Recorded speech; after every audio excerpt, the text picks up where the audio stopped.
Acredito que nunca se falou tanto em política como nos dias atuais. Mas então fica um questionamento. As pessoas têm memória curta que acabam elegendo sempre os mesmos candidatos ou realmente acreditam neles? Você sabe o papel de um deputado estadual, federal, de um senador? Recebemos hoje na TV Ijuí o promotor de justiça Nilton dos Santos. Primeiramente, então, seja bem-vindo, doutor, à TV Ijuí. Muito obrigado. Em um dos textos do senhor que é publicado em um jornal local, falaste sobre as emendas parlamentares. Inicia com a seguinte colocação: isso sim que é deputado, deu quase 1 milhão para o hospital. Na próxima eleição, todo mundo tem que votar nele de novo. O senhor cita que ouviu isso de um líder comunitário esclarecido e parecia não estar de má fé quando elogiava o deputado que encaminhou recursos de emendas parlamentares ao hospital. O sistema eleitoral é que está completamente deturpado, corrompido. Doutor, acredito que muitas pessoas enxergam esses valores destinados a hospitais, por exemplo, como o senhor citou no seu texto, como um favor dos políticos. Gostaria então que o senhor explicasse como funcionam as emendas parlamentares. Luana, realmente é um fato que ocorre especificamente no Brasil, né?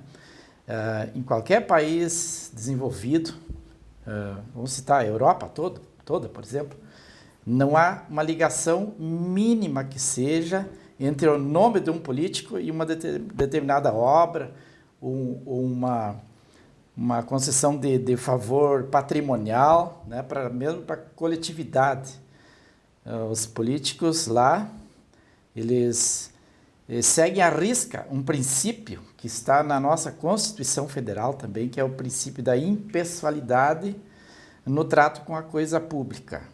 O dinheiro das emendas parlamentares, ele é do povo, dos nossos tributos.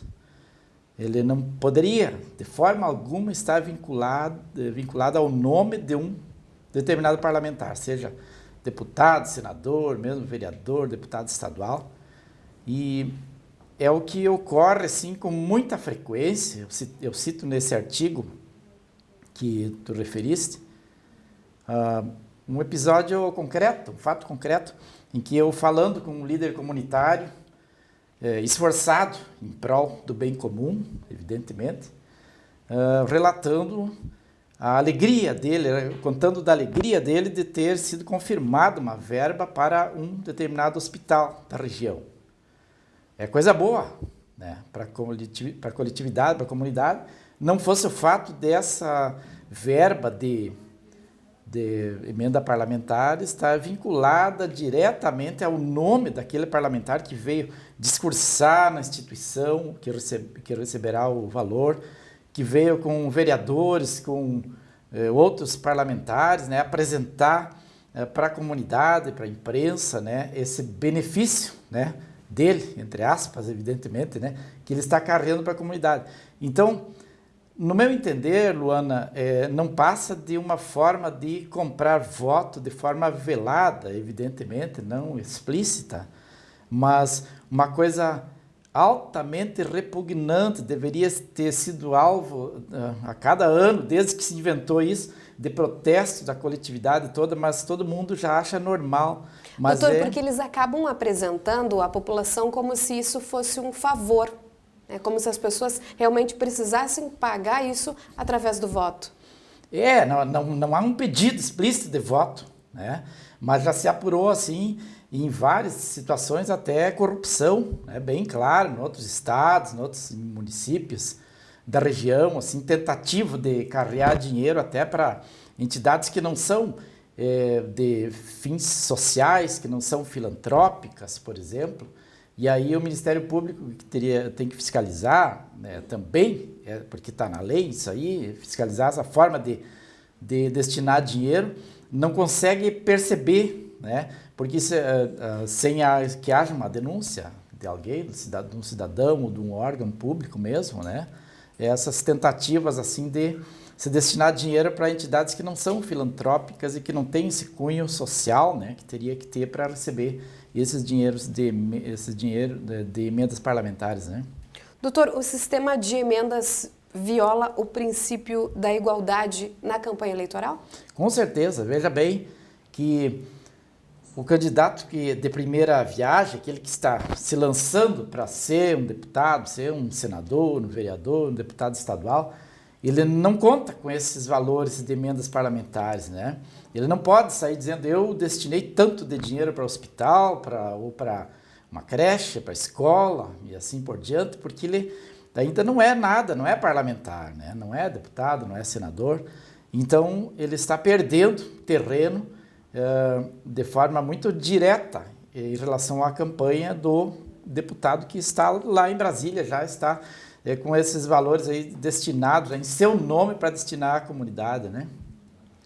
Doutor, gostaria de entrar também na Operação Lava Jato, né, que é realmente, nunca a população falou tanto na política e principalmente do sistema judiciário, né, dos juízes, os nomes dos ministros, a maioria dos brasileiros hoje tem conhecimento um pouco mais por causa, né, da Operação Lava Jato. Como o senhor vê essa operação?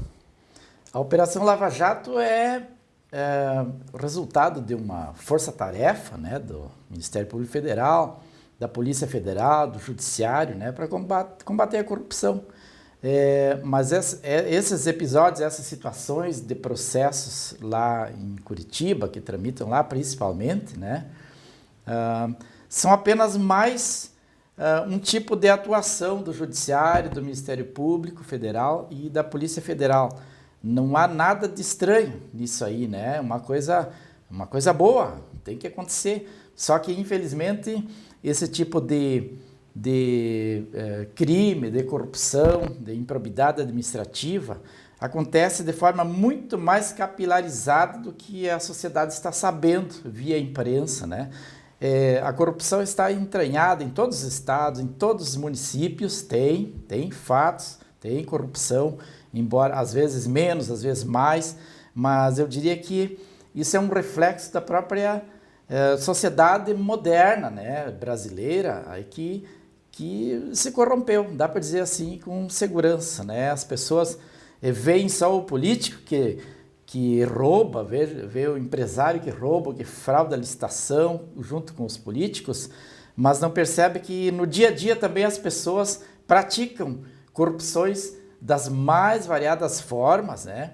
Então, deveria ter essa Operação Lava Jato em cada comarca. Eu defendo isso, inclusive, num artigo publicado já, que deveria ser ramificada essa operação, né? Essa forma de atuação para todo o Brasil, para cada comarca, né? Porque tem fatos em praticamente todo o Brasil, semelhantes a isso que está ocorrendo, né? Está sendo apurado lá em Curitiba, né? Então, não deve parar por aí. Tomara que não pare lá, mas nós temos que começar em toda a parte do Brasil, porque o fim da apuração dos fatos na Operação Lava Jato não significará o fim da corrupção, com certeza. Não vai resolver o problema da corrupção só a operação lá de Curitiba, né? Então, terminando com o famoso, então, Caixa 2, que fala-se muito também hoje, doutor, não termina com a corrupção? Com certeza não, até porque é o sistema, como eu digo sempre, que está corrompido, absolutamente corrompido, deturpado. Eu diria até mais que o problema não é tanto o Caixa 2, é o Caixa 1 mesmo. Por exemplo, as emendas parlamentares são dinheiros, verbas bilionárias, né? São quase 100 bilhões de reais destinados para todo o país, né? Com essa rubrica, com esse nome de emendas parlamentares. E cada parlamentar federal tem mais de 15 milhões de reais para distribuir em seu nome, né, de forma legal, veja bem, mas de forma pessoalizada. Não tem como dizer que é impessoal a atividade do parlamentar que distribui dinheiro de emenda parlamentar. Não tem como dizer. Está sempre vinculando o nome dele. E isso deveria ser crime, deveria ser corrupção, deveria ser improbidade administrativa, deveria dar cassação do parlamentar, mas não dá porque é legal, está na lei, é permitido por lei, né? E assim, As outras formas também de destinação de valores para os partidos políticos, né? Valores legais, partidos pequenos que não têm representatividade recebem milhões e às vezes essas verbas são geridas, são administradas pelo próprio presidente do partido, pessoalmente, né? Há poucos dias eu vi uma notícia de que um parlamentar lá do centro do país usava sozinho um helicóptero comprado com o dinheiro do fundo partidário, né, dinheiro distribuído dos nossos impostos, logicamente, para todos os partidos políticos, mas como era um partido pequeno, novo, não tinha representatividade nem fiscalização alguma por parte dos correligionários, esse deputado e parlamentar acabou por utilizar até os bens do fundo partidário, né? Então, é bem grave a questão do Caixa 1, é muito pior do que o Caixa 2. O dinheiro legal, tem que reformar o sistema, tem que haver uma reforma do sistema político. Doutor, a solução, então, para o que nós vivemos hoje, as pessoas, conforme nós iniciamos aqui, muitos não têm nem conhecimento dos políticos que nós temos nos representando hoje. Não acompanham nem mesmo aqueles que, né, colocaram, né, naquela pessoa que votaram tal deputado, mas não acompanham o trabalho dele. Seria também uma das soluções, além dessa reforma política que o senhor falaste? O eleitor acompanhar o trabalho do parlamentar, com tantos parlamentares, tão distantes lá em Brasília, é impossível. Não vai acontecer isso. Principalmente por um fator fundamental que é a precariedade do sistema educacional. As pessoas não pensam, não aprenderam a pensar, não têm pensamento crítico, não vai ser resolvido o problema de fiscalização do parlamentar contando com o eleitor, com certeza. Qual a solução, doutor? A solução seria uma reforma política urgente, né?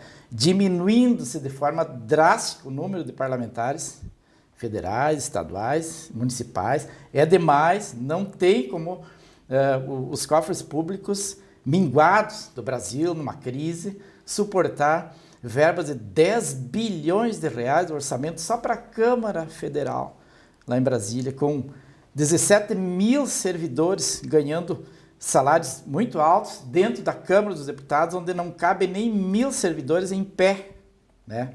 Conheço os prédios lá dos parlamentos federais e sei que não cabem esses 17 mil servidores lá dentro. E não há uma vaga para outro servidor. Falta brigadiano, polícia militar, falta policial civil, falta professor estadual, municipal, até nas universidades, né?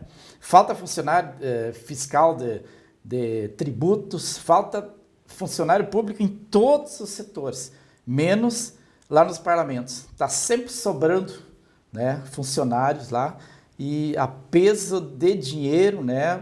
Como que o Brasil vai suportar isso? Tem que começar diminuindo o número de parlamentares, diminuindo o número de servidores lá dentro. Não precisa de 17 mil servidores dentro da Câmara.